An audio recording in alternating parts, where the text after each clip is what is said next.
Hello, beautiful people. I'm Nicole, and welcome back to my channel. Today we're going to be looking at conjunctions. If you've been learning English for some time now, you've probably come across many lists of different conjunctions and different uses. You've most likely as well had a look online and noticed that different websites might give you different explanations as to how they are different or when to be used. The problem with this is that students land up focusing way too much on the tiny little differences that they'll end up not using them at all. But for native speakers, we are not analyzing every time we speak which ones are correct, what is the slight difference. We generally go for the ones that sound most natural and or are part of our active vocabulary. So today, I'm going to be showing you some conjunctions. We're going to look at the slight differences and when it matters and when it really doesn't. Let's get started. What are conjunctions? A conjunction is a word or phrase used to connect ideas, or sentences, in other words. For example, I was tired, but I completed my work. I'm going to stay home because it is raining, and although it was cold, we went swimming. Conjunctions are used in different categories. You can look at it as the RRCCT: reason, result, contrast, condition, and time. This is a good way for you to try and remember the different groups. Now let's have a look at the groups that specifically confuse learners. Reason conjunctions. I'm going to use 3 examples: because, since, and as. I stayed home because I was sick. I stayed home since I was sick. I stayed home as I was sick. All of these imply the exact same thing. The difference between them is that because is most commonly used in everyday speech. Since is a little bit more formal, but usually implies that the other person or the listener knows the reason. And as is a lot more formal, but more commonly used in writing. Again, native speakers do not analyze this. They just use whichever one feels most natural to them. But if you ever are unsure, because is your safest bet. Just use because. Result conjunctions. I'm going to use so, therefore, and thus. It was raining, so I stayed home. It was raining, therefore I stayed home. It was raining, thus I stayed home. So here again is more of our everyday conversation.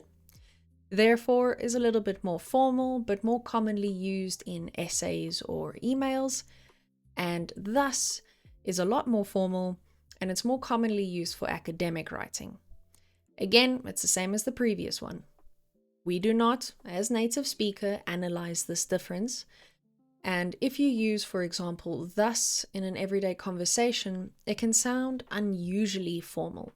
But if your goal is to start sounding a lot more formal, or it is for formal settings, this will be perfect for you to use. Contrast conjunctions. We've got although, though, and even though. For example, although it was raining, we went out. Though it was raining, we went out. And even though it was raining, we went out. Although is our standard contrast. Though is more for our conversational purposes and can be found at the end of a sentence. For example, but I liked it though. And even though is used for stronger contrast. Even though it was snowing outside, they still went out. Again, this is an area where students really start to overemphasize and look at, but how big is the contrast? What am I talking about? What is the most applicable? It's really not that important. Native speakers most of the time alternate through though and although. Even though is also used, yes, but the most common are though and although. But my best advice to you would be, don't overthink it. Find the one that is easiest for you to pronounce and which sounds most natural for you, and keep going with that one. Condition conjunction. This time we're going to be having a look at 4 of them. If, unless, provided that, and as long as. For example, if it rains, we'll stay home. Unless it rains, we'll go out. We'll go out provided that it doesn't rain, and we'll go out as long as it doesn't rain. From the technical differences, if is our basic condition. Unless is to show that if not, so if something doesn't happen. And provided that is our strong recommendation, and as long as is used to show that the condition needs to continue. In everyday conversation, we mostly use if and unless. As long as and provided that are also common but less frequently used. Time conjunctions. Again, we're going to be looking at 4. When, while, before, and after. For example, call me when you arrive. While I was cooking, you called me.